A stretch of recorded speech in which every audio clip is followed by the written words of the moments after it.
Hey Art Fam, it's Luis Martin, the Art Engineer. Welcome to the Safe Space. Welcome to episode 7,000,005. I don't know. It feels like an eternity, and I love it. Listen, let's turn on the sign and let them know we're open for business. I have my little... There we are. Hey, so it's the most busiest time of the year for me, and I'm super excited. It's the Day of the Dead. Why? Because I don't know. It just is. I have some really exciting stuff to share with you. I'm going to give you a little tour of my little altar here in my house, right outside my studio, and we'll chat all about that in a second. I just want to remind you to like, hit subscribe, share it with your friends. If you have a Mexican friend who is looking to connect with their Day of the Dead roots, send them this video. If you know someone who just needs a little inspiration, send them this video. Otherwise, I am glad you are here. All right, so listen, tonight I'm actually doing a workshop at the Gay and Lesbian Center here in New York City, and I'm super excited because there was did you hear that bell? It's a good thing. Because I'm gonna have three of our art fams there, three of our members who subscribe to our collage kits, and I love connecting with the members one-on-one. So I hope you become a member and we connect in the future sometime. All right, so let's talk a little bit about the Day of the Dead. So it's a pre-Columbian celebration of the dead. Pre-Columbian meaning before Christopher Columbus, before the New World. And really, it is a connection of ancestry and the power of that connection. Death is celebrated all around the world in many different ways, and it all usually happens at the end of the season, right? When after summer comes fall, then winter. It's kind of like our seasons in our lives. So it's very much in tune with nature in that way. In Mexico, particularly, they're very known for cocoa. They're very known for their amazing colors, music, and really unabashed celebration and fearlessness of death, right? Because I think death was such a big part of the Aztecs and a lot of their sacrificial ceremonies. It was just part of life. That's all I have to say because that's all I know. So death is not something that is feared. Instead, it's something that is just seen as part of our experience, kind of like a butterfly, right, coming out of the cocoon. But what I did want to say, though, creating an altar in your space, or really just setting up any space in your house, in your environment, creates opportunity for magic. And I know magic sounds a little glib, but the truth of the matter is that when you brush a little corner in your bookshelf and put a picture of somebody or put your favorite book or just a flower, you create opportunities for centeredness, right? To kind of meditate, to kind of show up for yourself. And the moment you do it once, it's easier to do it again and again and again. And next thing you know, you're living this beautiful life that you have chosen for yourself. So I invite you, it doesn't have to be an altar for the Day of the Dead, but I invite you to create a space for yourself, to create an altar just for yourself. If it's a space for your favorite perfume and your favorite lipstick, go for it. If it's your favorite ring and maybe a picture of James Dean, I don't know. But create those moments and see how fast they take root and just create something special for you, right? I also want to say that when we do these little actions, they release us from oppression, right? I know that a lot of us live in societies that kind of really hold us back. So when you do these things, these little gestures of expressing yourself and really showing up for yourself, everything changes. As a Mexican person, this is a way to separate myself from colonialism. This is a way to separate myself from oppression, right? And you grow from there. And then the last thing I really want to say about the Day of the Dead is all about family, right? So I am not particularly close to my family. And as a gay person, as a queer person, we learn very quickly that your family is not always your ally, but instead, you choose your family. You create a tribe of your chosen family. And that opens the world because then you realize that the world is not that scary. Yes, there are shadows. Believe me, we know there are shadows. But there are also beacons of light and people that we'll meet along the way. Sometimes we'll never meet them in person, but we just know that they're there. I've been lucky enough to meet wonderful people throughout this project, throughout my previous lives, and and I held on to them dearly. And one person that I want to celebrate that I hold on to dearly as a beacon is Terry Garret. So Terry Garret is an artist from Albuquerque whom I met through Collage Dream. He became a member, and we became fast friends. And now he's part of my tribe, part of my family, and he sends the best mail. And I wanted to share what he sent me for the Day of the Dead. Before I do that, let me take a sip. I know I was like really excited about this video, so I'm just like do do do do do. All right, what do you have today? I have tea. I am in no way sponsored by this tea, but this tea is delicious. It's called Nana tea. I'll put a picture. I stumbled upon it in, I think it was a Jordanian cafe. I don't know, but the thing is, it tastes like a hug. Yeah, that's all I can say. It's sweet. It has no sugar, but it's sweet, and it smells so good. I can't even describe it, so just go get it. If you want to be hugged, this is what it feels like. This is what it tastes like. Delicious. Okay, so Terry Garret sent me a package of beautiful art and something for the Day of the Dead. Take a look at it. So this is part of it. This isn't the whole thing. I just wanted to share and highlight this, and that's Terry right there. But he also sent this manifesto that I didn't get this tattooed on my back, really. It says, "I am an artist. Driven by passion, seized by obsession, delighted by creation, enthralled by expression, diverted by daydreams filled with emotion, fueled by compulsion, consumed with beauty, and blindsided by inspiration. Welcome to my mind." Yes. Thank you, Terry. Yes, I'm putting this on my wall, and maybe I will get it tattooed. I don't know. This is beautiful. So this is just wonderful. It says, "Greetings. Here is an artist trading card for you. I've been making them since the late 90s. My cards are one-of-a-kind analog collages. I hope you like them." The Seeker. Look how wonderful that is. And this is what he sent me. Look at this. It says, "Dia de los Muertos." And the back has just all these beautiful skulls. And again, here in the West, we think of the skull as kind of death, right? Which we think of as scary, but it's really what we call memento mori. A memento mori is just a reminder that we will die, and that's okay, right? So it's quite beautiful. And why do I say it's okay? Because just remember, the caterpillar was terrified when he was about to go into his cocoon, but then he emerged a butterfly, right? So that's the way I like to frame death. So let's open this up. And it gets better. Look at that. It's Terry. Look at that. It says, those we love. Okay, let me put on my reading glasses. "Those we love don't go away. They walk beside us every day, unseen, unheard, but always near. Still loved, still missed, and very dear." Isn't that gorgeous? And he's taken all of these wonderful images of the Day of the Dead and created his own narrative. The little houses, which is part of his visual language.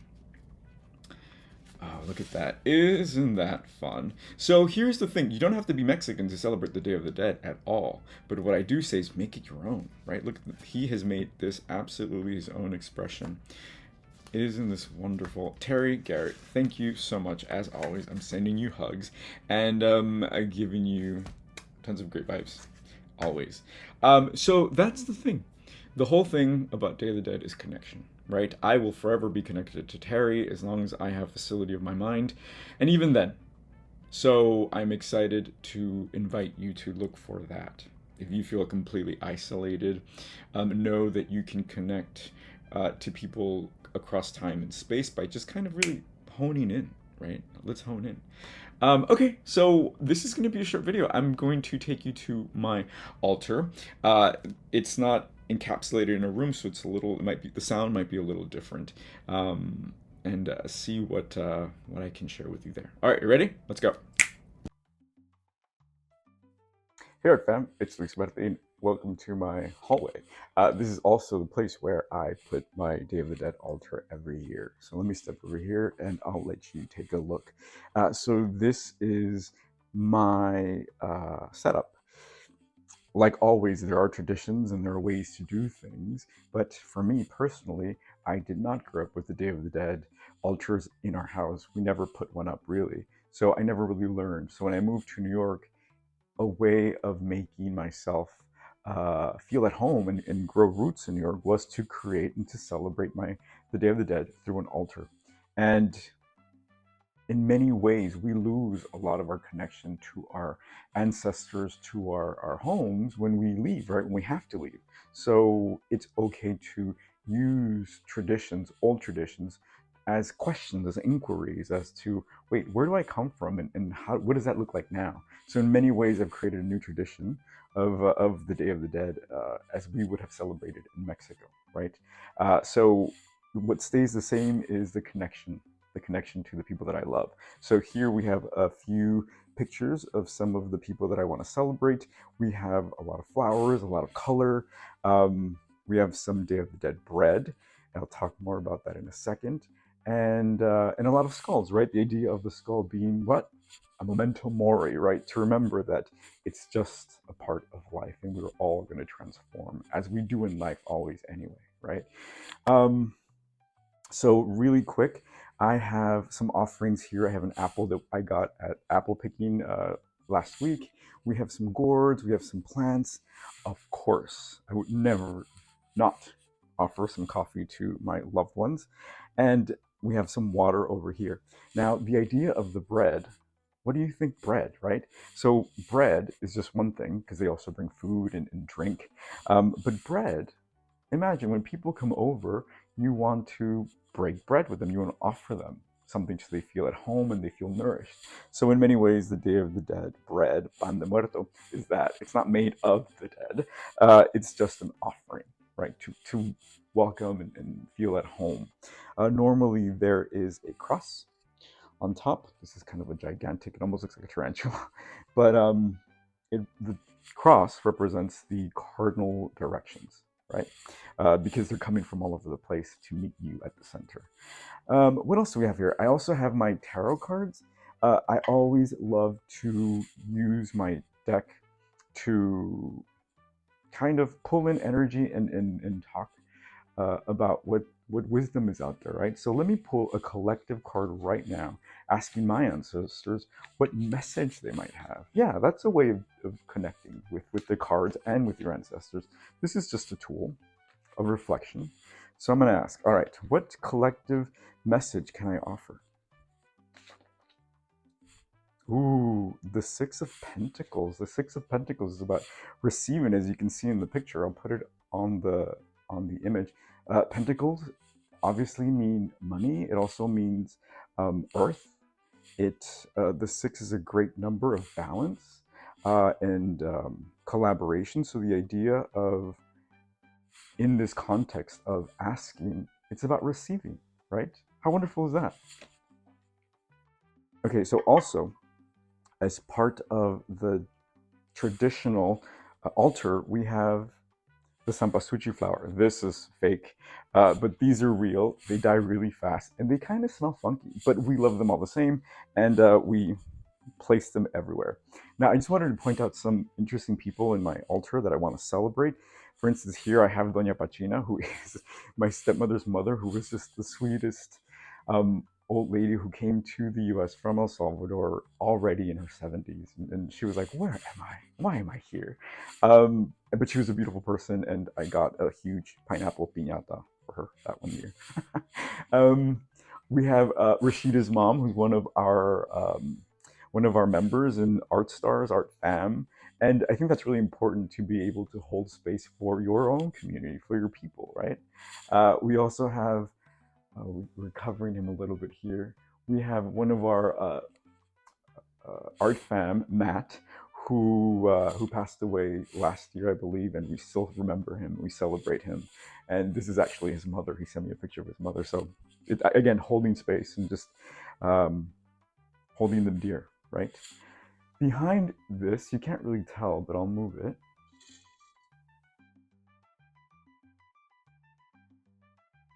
is a picture of a figure with her back against, and she's painting a self-portrait. That is a picture of a Delilah.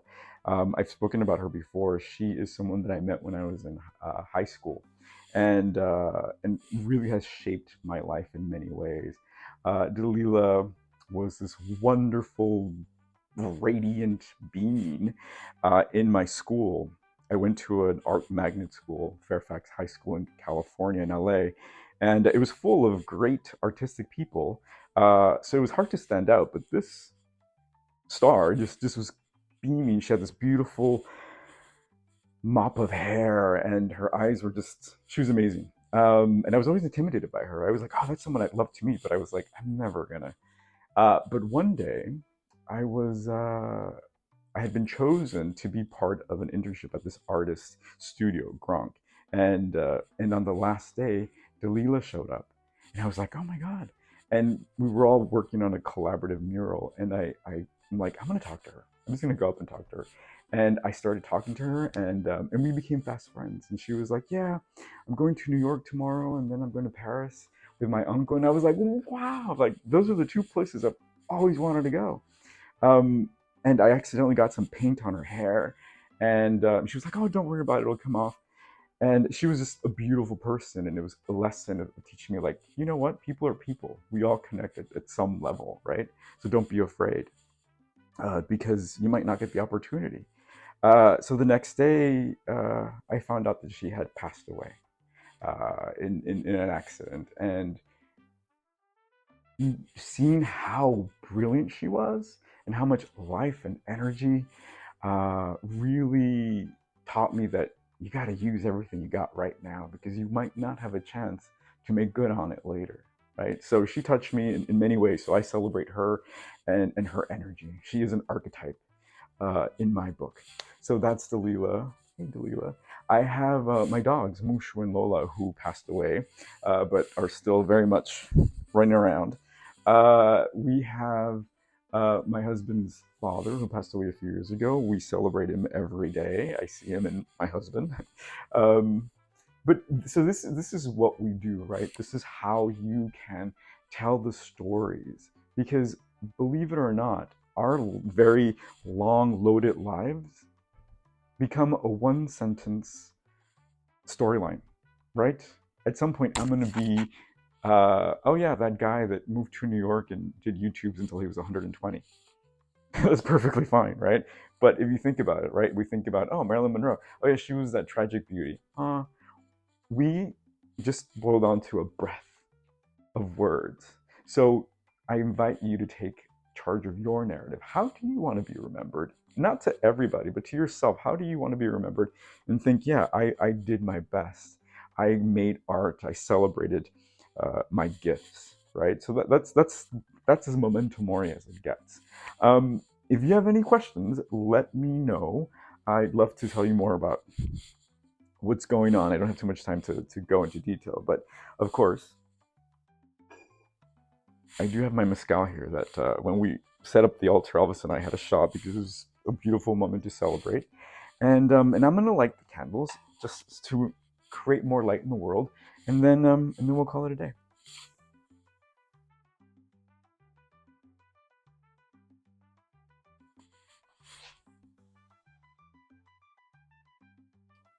All right, you guys. Thanks for visiting, and everything you do matters. Cheers.